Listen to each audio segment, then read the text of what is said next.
어느 깊은 산골 마을에 엄청나게 큰 부자가 자신의 별장을 지었습니다. 자연공간이 아름다운 곳이었기 때문에 별장을 지어놓고 휴가 때문에 와서 쉬곤 했어요. 그런데 그 마을은 많이 가난했습니다. 돈이 될 만한 곳들이 별로 없었어요. 농사를 짓거나 나무를 해서 밖에 내다 팔았습니다. 그 사람들은 가난하게 살고 있었죠. 엄청나게 큰 부자가 어느 날 이런 생각을 합니다. 내가 이 마을에 어떤 도움이 될 수 있을까? 한참 생각을 하다가 결정을 내리고 마을 뒤에 있는 산을 삽니다. 그리고 그 산을 개간하기 시작을 합니다. 산 밑에 있던 사람들은 궁금했죠. 도대체 뭘 만들려고 이러나? 산 밑에 사는 사람들은 가장 가난한 사람들이었어요. 그들은 논도 없고 밭도 없었습니다. 그냥 산에서 나무에다가 팔 뿐이었죠. 그래서 그들은 궁금했죠. 산에서 뭘 만드는 것인가? 거의 1년 동안을 뭔가를 만들었는데 나중에 그 정체를 알게 되었습니다. 그것은 놀이동산이었어요. 동네 아이들이 놀 곳이 없어서 너무나 심심하게 지내는 것을 보고 아이들을 위해서 놀이동산을 만들었습니다. 놀라웠습니다. 수영장도 있고 그리고 놀이기구도 있었습니다. 이 사람은 큰 장사를 하면서 또 뭔가를 발명하는 능력을 지닌 사람이었기 때문에 자신의 발명품을 거기에다 놓고 아이들이 놀게 만들었어요. 미끄럼틀, 그네를 비롯해서 자동으로 움직이는 기차까지도 만들었습니다. 많은 놀이기구가 있었기 때문에 마을 아이들은 그곳에 와서 놀았어요. 입장료도 아주 저렴했습니다. 그런데 문제가 생겼어요. 어떤 문제였냐면 아이들이 점심을 싸우는데 너무나 천차만별인 거예요. 부자 아이들은 좋은 것을 싸우고 가난한 아이들은 별로 좋지 않은 음식 그것을 싸가지고 와서 먹습니다. 점심때가 되면 비교가 되는 거죠. 부자는 마음이 아팠어요. 그래서 결정을 합니다. 이곳에 들어올 때는 도시락을 이렇게 준비해야 됩니다 하면서 그 안에서 나는 재료들을 가지고 만든 저렴한 도시락을 만들어 놓고 그것과 무게가 똑같아야만 들어올 수 있다라고 정합니다. 그러니까 집에서 만들기보다는 오히려 거기서 사 먹는 것이 나았죠. 아주 저렴했습니다. 산 밑에 살고 있는 가난했던 사람들, 그 사람들에게 놀이동산의 운영을 맡겼어요. 그리고 도시락을 만들어서 팔고 그에 대한 이익금을 가질 수 있도록 배려를 해 주었습니다. 사람들은 좋아했죠. 왜냐하면 도시락을 팔고 돈을 벌 수 있었기 때문입니다. 엄청나게 많은 돈은 아니었지만 매일매일 찾아온 아이들이 많이 늘었기 때문에 수익은 점점 늘어갔어요. 이웃 마을에서도 먼 곳에서도 아이들이 놀러 오게 됩니다. 부모와 함께 와서 놀이동산을 이용합니다. 그런 놀이동산은 여지껏 본 적이 없었기 때문에 소문이 한번 나기 시작을 하니까 엄청나게 많은 사람들이 도초에서 몰려오기 시작을 합니다. 부자는 마음이 흐뭇했습니다. 아이들이 와서 저렴하게 놀 수 있었기 때문에. 그러던 어느 날 먼 나라로 떠나게 되었습니다. 장사를 하기 위해서 사람들을 모아놓고 당부를 합니다. 아이들이 서로 비교되지 않도록 도시락만큼은 이곳에서 만들어서 팔도록 하시오. 그 이익금은 당신들이 가져도 좋습니다. 하지만 다른 아이들이 도시락을 싸와서 비교가 되는 일이 없도록 주의하십시오 하면서 길을 떠났습니다. 그렇게 7년이 흘렀습니다. 부자는 다시 돌아왔죠. 그런데 깜짝 놀라고 말았습니다. 왜냐하면 놀이동산에 들어가지 못하고 밖에서 발만 동동 구른 아이들을 보았기 때문에 그래요. 가서 묻습니다. 아니 얘들아, 너희들은 왜 놀이동산에 들어가지 못하니? 저희는 도시락을 살 돈이 없어서 들어갈 수 없습니다 라고 말을 해요. 아니 도시락이 얼마나 비싸길래 살 수가 없니? 엄청나게 비쌉니다. 의아했죠. 들어가서 확인을 했습니다. 도시락 값이 엄청나게 비싼 거예요. 입장료를 받지 않은 것도 아이들을 위해서였고 도시락을 판 것도 아이들이 비교되지 않도록 한 조치였는데 도시락이 너무나 비쌉니다. 그래서 어떻게 된 일인지 상황 파악을 했는데 수많은 사람들이 몰려들다 보니까 땅값이 올라가기 시작을 했어요. 주변에 마을의 땅값도 올라가고 또 산 밑에 살던 가난한 사람들의 집의 땅값도 엄청나게 올랐습니다. 뿐만 아니라 아이들이 많이 몰려들다 보니까 주변에서 많은 상인들도 몰려왔어요. 그리고 관리하는 사람들에게 제안을 했습니다. 도시락을 우리가 만들겠습니다. 이익에 5화를 드리겠습니다. 처음에는 그런가 보다라고 했어요. 상인들은 돈에 밝죠. 여기서 중요한 것은 도시락을 가지고 들어갈 수 없다는 거죠.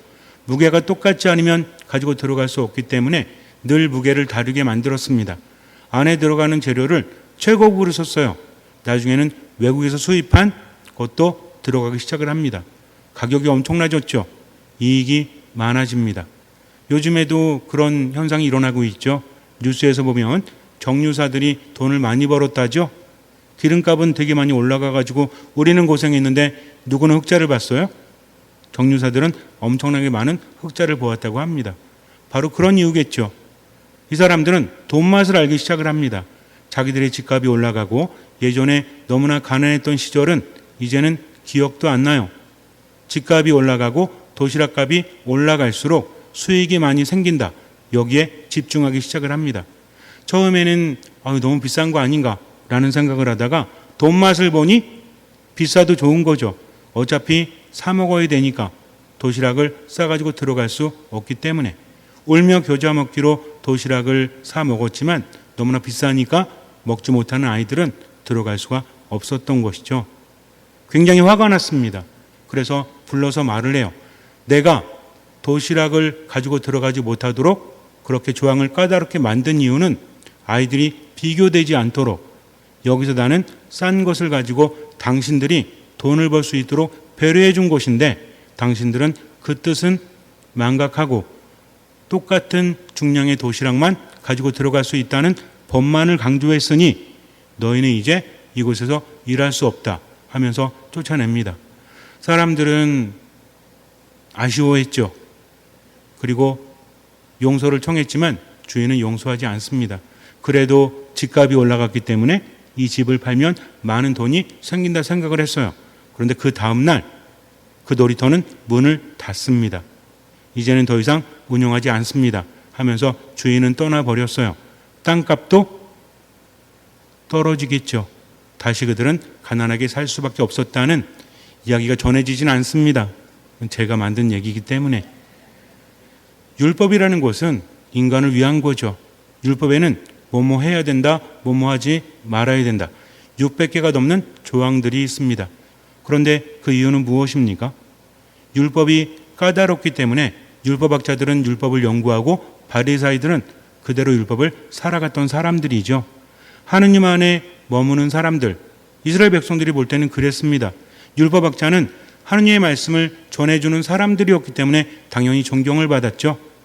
바리사이들은 그 율법을 살아가는 사람들이었기 때문에 존경을 받았습니다. 그런데 율법학자들과 바리사이들은 시간이 흐를수록 율법의 근본 정신은 망각하게 되죠. 왜 망각했을까요? 우리는 아주 단순하게 성경에 나오는 율법학자들이나 바리사이들은 예수님의 반대편에 서 있기 때문에 욕하죠. 정말 못된 사람들이다. 그런데 정말 그런 사람들이었을까요? 아니, 우리가 욕할 자격이 있을까요? 그 사람들은 11조를 냅니다. 그래서 박하와 시라와 소의 양은 11조를 냈다는 거죠. 구분해서 11조를 냈습니다. 엄청나게 많은 돈들이에요. 그러니 그들은 봉헌함에 있어서도 우리가 욕할 자격이 없어요. 그렇다면 왜 그랬을까? 원래 못된 사람들이기 때문에? 정말 그럴까요? 바리사이들이 다, 율법학자들이 다 예수님과 적대시했을까요? 모두가 그런 것은 아니었죠. 그들의 마음은 하느님 안에 있기 위해서 노력을 했습니다. 문제는 무엇입니까? 인간은 살아가면서 자꾸만 망각을 하고 젖어들게 마련이라는 거죠. 다른 사람을 욕할 것이 아니라 우리의 삶을 돌아봐야 합니다. 어쩌면 바리사이나 율사들을 욕하면서 우리는 더 심한 행동을 하고 있을지도 모르기 때문이죠. 중요한 것은 무엇입니까? 율법의 근본 정신이 무엇인지를 망각하면 안 된다는 거죠. 머리로 망각하는 것이 아니라 마음으로 망각하기 마련이기 때문에 그래요. 무뎌진다고 하죠. 우리는 어떤 이야기를 합니까? 첫 마음을 잊으면 안 된다는 얘기를 하죠. 처음에는 어땠어요? 처음에 뭔가 감사할 거리가 있을 때 참으로 감사하다라고 하죠. 근데 감사함은 자꾸만 옅어지지 않습니까? 인간의 마음이라는 것이 그래요.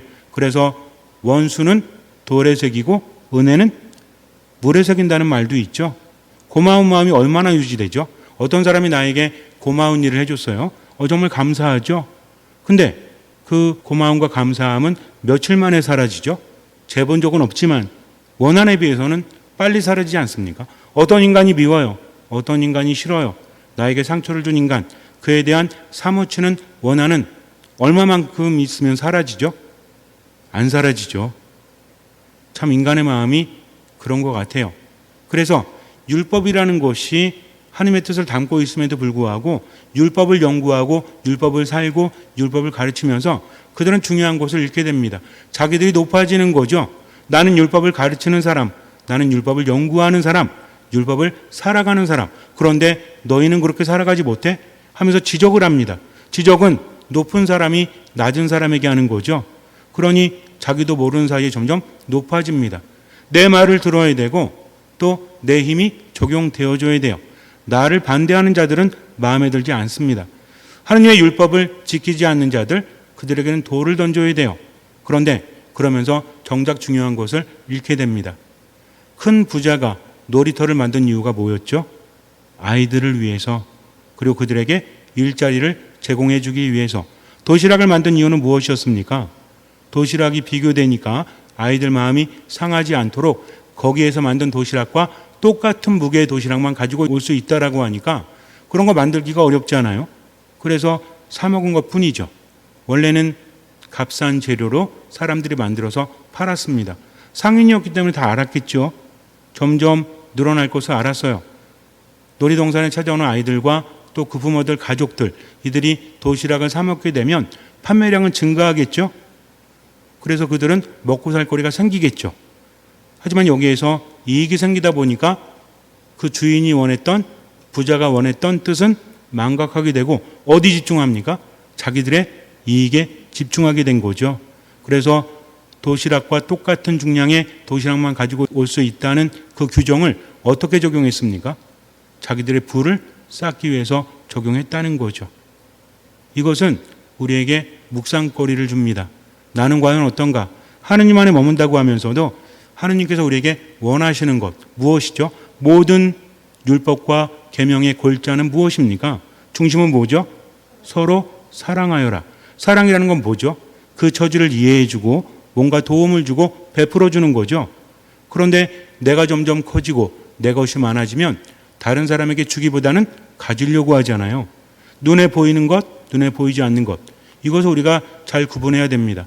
소유냐 존재냐, 이것은 중요하거든요. 하느님께서는 존재적인 삶을 원하십니다. 하느님 안에 머물기를 바라신다는 거죠. 어디에도 매이지 않고 하느님 바라보면서 하느님의 뜻대로 살아가면서 얻어지는 것들은 축복이죠.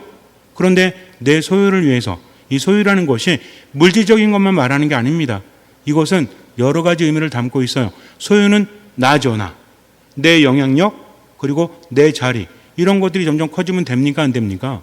그래서 예수님께서는 모든 것을 버리고 나를 따라라라고 말씀하신 거예요. 이 말씀은 쉬운 말씀이기도 하지만 어려운 말씀이기도 해요. 누구를 버려야 된다? 모든 것, 나까지도 버려야 된다는 거죠. 그리고 예수님을 따른다는 것은 내 이익을 추구하지 않고 현세를 살아가면서 모든 이익을 추구하지 않는다, 이런 의미가 아닙니다. 이익을 추구하는 게 무조건 나쁜 것은 아니죠. 부를 쌓는 게 무조건 나쁜 겁니까? 아니라는 거죠. 중요한 건 뭐예요? 하나님의 뜻을 따르지 않고 부만 쌓아가는 것, 내가 중심이 되는 것. 나도 중요합니다. 내 뜻대로 살아가는 것도 너무 중요하죠. 우린 저마다 그러기 위해서 사는 거잖아요. 돈을 버는 이유도, 공부를 하는 이유도, 열심히 살아가는 이유도 누굴 위해서예요? 나를 위해서잖아요. 이 자체를 나쁘다고 말할 수 없습니다. 그러나 선은 넘지 말자는 거죠. 어떤 선? 하느님께서 우리에게 말씀하신 것을 지켜가면서 그렇게 누려야 한다는 겁니다. 이걸 잃어버리는 순간 우리는 어떤 사람이 돼요? 위선자가 됩니다. 예수님 말씀하세요. 11조도 무시해서는 안 되지만 바로 이러한 것들을 실행해야만 했다. 너희는 율법에서 더 중요한 것들을 무시했다라고 하십니다.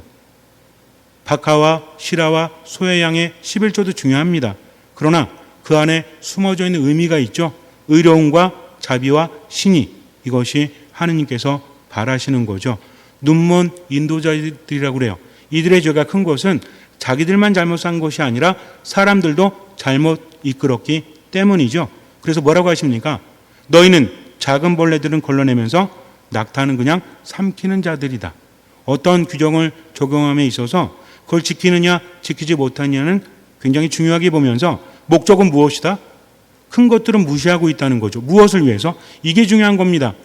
벌레들을 잡아내고 낙타를 걸러낸다? 이게 중요한 게 아니라 의도가 무엇이냐 이거죠. 나무라는 것은 열매를 보고 어떤 나무인지 알죠?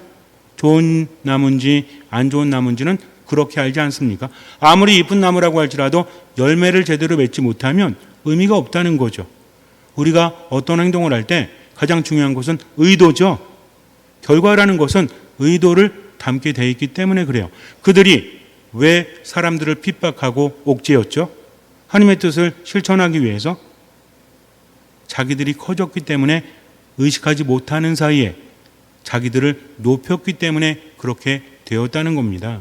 그래서 하나님의 뜻은 생각하지 않고 율법 조항에 얽매였기 때문이죠. 율법 조항에 얽매이면 자기들은 잘 아니까 자기들은 잘 지키죠. 존경받을 수 있죠. 사람들은 지키지 못하니까 어떻게 줘야 돼요? 가르쳐야 됩니다. 그리고 내 밑에 두어야 한다는 거죠. 우리가 신앙생활하면서 여러 가지 봉사하고 활동하면서도 마찬가지예요. 처음에는 하나님의 뜻을 이루기 위해서 하죠. 그 다음에 누가 커집니까? 내가 커지는 거죠. 그동안 내가 해왔던 것들, 내가 누리는 것들, 거기에 얽매여서 눈이 멀어져 갑니다. 하나님의 뜻보다는 내 뜻이 꺾이는 것이 기분 나쁜 거죠. 그래서 그것이 이루어지지 않으면 무엇으로 변해요? 적대감으로 변합니다. 고집으로 변합니다. 그래서 결국에는 하느님 안에 머물지 못하는 거죠. 굉장히 중요합니다. 하느님이 내 안에 계시지 않고 내가 하느님 안에 머물지 못하면 하느님의 영이 나를 떠나게 되면 결국 어떻게 돼요? 사울 왕도 그랬잖아요. 이스라엘의 왕이 되어서 처음에는 겸손하게 하느님을 섬겼죠. 하느님께서 그와 함께 하셨습니다. 그런데 왕이 되어서 살다 보니까 하느님의 뜻을 알아듣고 실천하는 것을 점점 멀리하게 되고 자기의 부를 키우고 자기의 소유를 키워가게 되죠. 그러다 보니까 하느님의 영이 그를 떠나게 되고 악령이 그것을 차지하게 됩니다. 제대로 잠도 자지 못하고 평화롭지도 못했다는 거죠. 우리도 마찬가지예요. 내가 아무리 성당에 열심히 다닌다고 할지라도 하느님의 가장 중요한 뜻을 스스로 망각하게 되면 그때부터 하느님의 평화를 누리지 못한다는 것을 우리는 명심해야 됩니다. 그래서 저는 제 자신과 여러분들에게 질문하고 싶어요. 우리는 성당에 왜 다니죠? 대답하지 않으셔도 돼요. 가장 중요한 것을 망각하는 순간 가장 중요한 것을 잃게 됩니다. 누구를 잃게 돼요? 하느님을 잃게 되는 거죠. 우리는 이렇게 고백하죠. 오직 하느님만으로 충분합니다. 그러면서도 하느님을 망각하고 하느님을 잃고 살아간다면 무슨 의미가 있을까요? 그래서 겸손해야 됩니다. 그래서 순명해야 됩니다. 그래서 하느님 안에 머물기 위해서는 내려놓아야 한다는 거죠. 잠시 눈을 감으세요. 율법학자들과 바리사이들이 못돼서 그랬을까요? 그렇지 않습니다. 인간은 어쩔 수 없는 것 같아요. 자꾸만 소유에 집중하다 보면, 내 것에 집중하다 보면 아주 중요한 것을 잃게 됩니다. 얼마를 가져야 될까요? 얼만큼을 나를 위해서 살아야 될까요? 아주 명확합니다. 하느님의 뜻을 어기지 않는 그 선을 지켜가면서 내 것을 추구하십시오. 그러나 동시에 베풀어야 합니다. 예수님은 말씀하십니다. 너희가 잔과 접시의 것은 깨끗이 하지만 그 안은 탐욕과 방종으로 가득 차 있기 때문이다. 눈먼 바리사야 먼저 잔 속을 깨끗이 하여라. 그러면 그것도 깨끗해질 것이다. 라고 말씀하십니다. 내 안의 것을 깨끗이 하지 않으면 나는 하느님 안에 머물 수 없죠. 깨끗이 하는 것은 무엇입니까? 안에 있는 것을 버리는 거죠. 내어놓는 겁니다. 구체적으로 자선입니다. 베푸는 거죠. 그러니 베풀면서 지금을 살아가십시오. 말이든 행동이든 물질이든 베푸십시오. 그리고 겸손하게 하느님 말씀을 들으십시오. 하느님 말씀 들었으면 그것을 실천하면서 지금을 살아가십시오. 주님께서는 그 믿음을 보시고 우리 삶에 놀라운 기적을 일으켜 주실 것입니다. 아멘.